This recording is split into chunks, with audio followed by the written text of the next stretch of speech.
Hey everyone, so I'm on vacation. I figure while I'm on vacation I might as well get some practice time in welding so I don't have to go back to my job that I hate for my vacation, although I probably will and I probably won't like it. But I'm trying to get out of this job, so let me show you what I've been working on today, kind of the good, bad, and ugly of it. This is what I started with, so let's start here. What I'm working with here, by the way, is I'm trying to work with thinner materials, trying to TIG weld thinner materials, because that's where some of the jobs are at now. At least where I live. It's either structural welding, shipyard welding, or welding thin materials, and I would rather be welding thin materials because that kind of helps me on a lot of my personal projects, like my little Volkswagen over here that someday I'm going to put back on the road. And also it helps me on other projects, but also helps me find a job. And also if I want to work in an automotive shop, of course there's going to be a lot of thin metals I'm going to be working with, and aluminum and stainless and those sorts of things. So I figured I'd start with some 16 gauge. And I started with this here T-joint here. And let me see how close I can get in on it. Focus, you bastard. Goddamn cheap camera phone. Goddamn noisy college students. But not exactly my best welding, but up until recently, one of the thinnest things I've ever welded. At least with a TIG welder. And I'm trying to get some focus here. It's not great. So I went from this angle weld here to this butt weld here. And if we go down the line with this butt weld, you can see there's some good spots, some bad spots, and some really ugly spots. Like it was really good, like right in here. This was really good. And then I contaminated my tungsten and just got nasty. So I went on from that to, let me turn this around so you can see it better. Then I went on to this butt weld right along here and welded these two pieces together. And this butt weld actually, it could use some work, but it turned out pretty decent. I'm actually pretty happy with it. Because, it's a solid, it went all the way through on the back side there. It's not a bad weld. It's not exactly the prettiest weld, but it'll get the job done. So I'm okay with that. A little bit more practice, and I think I'll be pretty good there. But I said, all right, let's go a little thinner. Let's use this 20 gauge stuff I've got laying around here. And yeah, what the hell happened here? Well, I don't want to be a bad dancer who blames the dance floor. But here's what basically happened. This metal is coated with zinc. How can I tell it's coated with zinc? Well, you see up here where around the welds it's all turning white? That's zinc oxide. Molten steel does not stick to zinc oxide.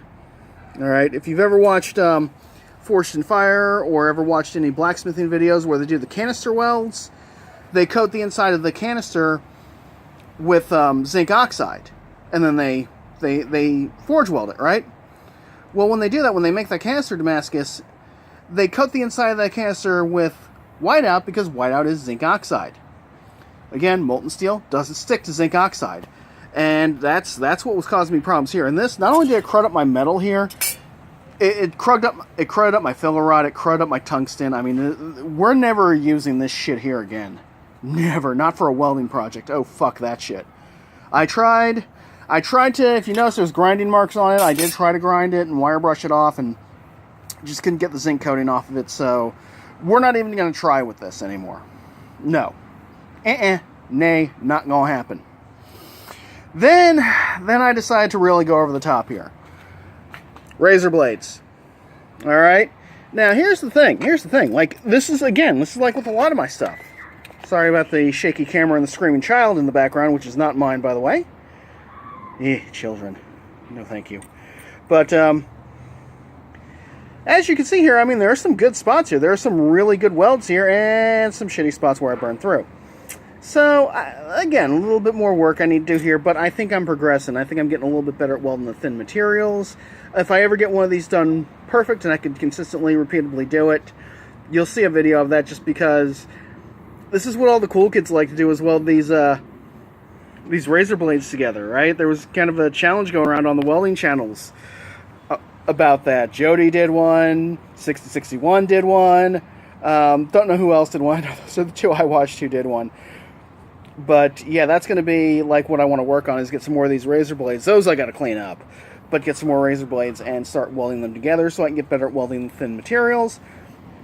Because if I can weld razor blades together, then I could do steel, I could do stainless steel, and I could do it really thin, and that'll get me a job in an automotive shop. That'll get me a job in any shop that, you know, deals with thin materials, any kind of production welding that deals with thin materials.